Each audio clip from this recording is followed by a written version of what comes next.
আপনারা দেখছেন হলদিবাড়ি টাইমস।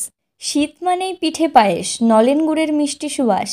পিঠে পায়েসের মানেই পৌষ পার্বণ, আর পিঠে পুলি খেতে গেলে চাই পিঠে ভাজার চাটু ও সরা।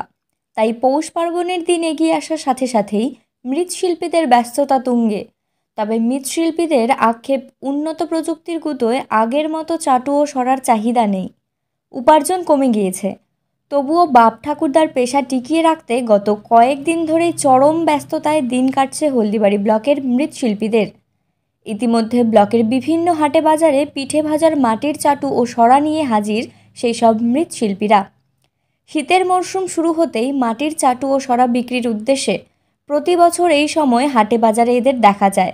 তবে মৃৎশিল্পীদের আক্ষেপ, শীতে পিঠেপুলি খাওয়ার আগ্রহ থাকলেও আগের মতো আর আয় নেই এই কাজে। শিল্পীরা জানান, আকৃতি অনুযায়ী বিভিন্ন ধরনের সরাসহ ঢাকনার দামও বিভিন্ন রকম হয়।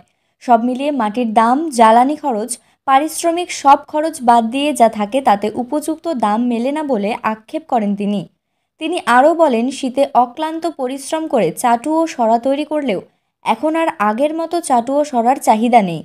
বর্তমানে শীতের দিনগুলিতে হাটে বাজারে বিভিন্ন দোকানে রেডিমেড তৈরি পিঠেপুলি বিক্রি হয়। বাড়িতে পিঠেপুলি বানানো ঝুঁকি এখন আর অনেকেই নিজের ঘাড়ে নিতে চান না।